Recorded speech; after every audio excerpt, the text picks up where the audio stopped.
वालेकुम रहमतुल्लाहि व बरकातुहू। नवे जमात अजीज तलबा व तालिबात, जैसे कि आपको पता है हम इंडिया की बात कर रहे हैं। पिछले कुछ दिनों से जोग्राफी ऑफ इंडिया हम पढ़ रहे हैं। तो इसी ज़मीन में आज का जो हमारा मौजू है वो है इंडियाज़ नेबर्स। तो सबसे पहले बात जो हमने की थी कि इंडिया की जो हम साउथ एशिया की बात करेंगे कि इंडिया की जो पोजीशन है काफ़ी इम्पोर्टेंट पोजीशन है इंडिया की साउथ एशिया में। इम्पोर्टेंट लोकेशन के हिसाब से हम बात करेंगे। जो इंडिया की पोजीशन है साउथ एशिया में वो काफ़ी अहम है। अगर हम देखेंगे मैप पे देखेंगे तो हमें दूर से दिखाई दे रहा है ये जो बरसगीर है इंडियन सब कॉन्टिनेंट जिसको हम कहते हैं, इंडिया इसके साउथ में लाई करता है। इंडिया इसके साउथ में लाई करता है और ईस्ट से ये कॉन्टिनेंट ऑफ ऑस्ट्रेलिया के नज़दीक पड़ता है और वेस्ट से ये कॉन्टिनेंट ऑफ अफ्रीका को भी कनेक्ट करता है थ्रू दियर ओशनिक रूट, जैसे कि हमने पहले ही पढ़ा है। इसके अलावा जब हम ऊपर से देखते हैं तो डिफरेंट पास, ये भी हमने परसों पढ़ा कि डिफरेंट पास से ये सेंट्रल एशिया से भी कनेक्टेड है ऊपर से। तो इसी ज़मीन में इसी हवाले से बात कर रहे हैं कि हिंदुस्तान और इसके हमसाए, क्योंकि जब हिंदुस्तान की पोजीशन बहुत इंपॉर्टेंट है, इसकी लोकेशन जब इंपॉर्टेंट है तो हमसाए के साथ इसके ताल्लुकात पे हम बात करेंगे। तो सबसे पहले हमें ये देखना है कि साउथ एशिया में इंडिया के जो हमसाए कौन कौन से हैं।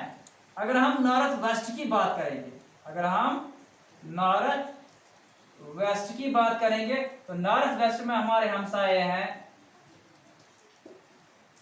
Pakistan and Afghanistan. North west की बात करते हैं, कौन कौन है? पाकिस्तान एंड अफगानिस्तान। अगर हम नॉर्थ की बात करेंगे, नॉर्थ में हमारे हमसाए हैं सबसे पॉपुलेटेड कंट्री चाइना है, नेपाल है एंड भूटान है। ये तीनों कंट्री जो है इंडिया के नॉर्थ में लाई करती है। तो नॉर्थ में लाई करती है यानी कि जिसको हम शमाल कहते हैं, शमाल की डायरेक्शन में लाई करते हैं। चाइना इसमें आता है, नेपाल इसमें आता है, भूटान आता है। अब हम करेंगे ईस्ट की बात। अगर हम ईस्ट की बात करेंगे तो ईस्ट में क्या है, ईस्ट में जो कंट्रीज है उनमें हमारे हमसाए जो है, पड़ोसी जो है वो है बांग्लादेश एंड म्यांमार। ये रही बात नॉर्थ वेस्ट की, नॉर्थ की, ईस्ट की। अगर हम साउथ की बात करेंगे, साउथ तो हमारे पास जो है वो है श्रीलंका एंड मालदीव्स। साउथ में हमारे जो हमसाए हैं वो कौन है? श्रीलंका एंड मालदीव्स। ये हमारे साउथ में हमसाए हैं। लेकिन ये जो श्रीलंका और मालदीव्स है ये क्या है? ये है आइलैंड कंट्रीज। क्या है? आइलैंड कंट्रीज, यानी कि जजीरे नमे मुल्क ये हैं। और ये कहां पे है? ये दोनों इंडियन ओशन में है। ये दोनों इंडियन ओशन में लोकेटेड है। ठीक है ना? अगर हम श्रीलंका की बात करेंगे, श्रीलंका जो है वो तकरीबन लग रहा है हिंदुस्तान का ही हिस्सा है, लेकिन हिंदुस्तान से ये अलग हुआ है एक चैनल से, जिसको हम पालक स्ट्रेट के नाम से जानते हैं। पालक स्ट्रेट। स्ट्रेट हम किसको बोलते हैं? स्ट्रेट किसको बोलते हैं? Straight is a narrow channel of water. Narrow channel of water that connects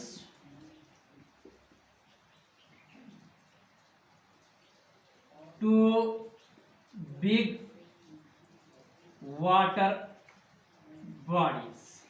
ठीक है ना? एक छोटी सी चैनल, एक छोटी सी नहर बिल्कुल जो तंग होती है, लेकिन ये दो बड़ी वाटर बॉडीज को कनेक्ट करती है। इसके अलावा अगर हम बात करेंगे मालदीव्स की, अगर हम बात करेंगे मालदीव्स की, ये जो मालदीव्स है ये भी आइलैंड कंट्री है, लेकिन ये कहां लाई करता है? अरेबियन सी में। अरेबियन सी में। और किसके? ये हमारे जो लक्षद्वीप आइलैंड्स है इनके साउथ में लाई करता है। इनके साउथ में लाई करता है। कौन करता है? मालदीव्स। मालदीव। तो ये हम बात कर रहे थे, हिंदुस्तान के हमसायों की बात कर रहे थे। कहा जाता है, माना जाता है कि हिंदुस्तान के जो रिश्ते हैं अपने हमसायों के साथ ये बहुत पुराने हैं, यानी कि दे आर हिस्टोरिकल, जिसको हम कहते हैं historical, as well as they are strong, यानी कि तवारीखी लिहाज से भी ये बहुत पुराने हैं। जैसे कि हमने पढ़ा, पिछली बार भी हमने पढ़ा, इंडिया के जो रिश्ते हैं बाकी मुल्कों के साथ, इट कंटिन्यूड फ्रॉम एजेस, बहुत पुरानी सदियों से हैं। और दूसरी कहते हैं ये जो हमसाये के साथ इसके ताल्लुकात है, कहा जाता है ये भी तवारीखी है, बहुत पुराने हैं। और दूसरी तरफ से ये मजबूत भी है, बहुत ज़्यादा मजबूत भी है, क्योंकि हिंदुस्तान ने जो पंचशील का एग्रीमेंट भी किया है हमसायों के पड़ोसियों का ख्याल रखने का, तो कि इसलिए माना जाता है कि हमसायों के साथ इनके ताल्लुकात बहुत मजबूत है। जरा यहाँ की तरफ हम आएंगे, अब हम मैप में देखेंगे, ये है कंट्री ऑफ इंडिया का map, physical map of country of India. तो यहाँ पे हम देखेंगे नॉर्थ वेस्ट की तरफ, ये है पाकिस्तान और ये है अफगानिस्तान। अगर हम यहाँ की बात करें, यहाँ से ये चाइना है, ये है नेपाल और ये है भूटान। अगर हम ईस्ट की तरफ आएंगे तो ये जो है ये म्यांमार है, ये बांग्लादेश दूर से दिखाई दे रहा है। और साउथ में जब आएंगे तो ये है श्रीलंका, ये है पाक स्ट्रेट, जिससे इसको अलग किया हिंदुस्तान से, इसको अलग किया है नैरो चैनल ऑफ वाटर। तो यहाँ पे है मालदीव्स आइलैंड। तो ये है हिंदुस्तान की जोग्राफियाई खसूसियात। यहाँ हम कह जाएंगे अपने हमसायों के साथ हिंदुस्तान जोग्राफी के लिहाज से कैसे जुड़ा हुआ है, कौन नॉर्थ में है, कौन साउथ में है, कौन ईस्ट में है, कौन वेस्ट में है। तो ये है बे ऑफ बंगाल, यहाँ से ये है अरेबियन सी, और यहाँ पे जो कंट्री है वो है मालदीव्स कंट्री, ये एक छोटा आइलैंड है, और यहाँ पे श्रीलंका है साउथ में। आज के लिए बस इतना ही, बाकी वसल्लम।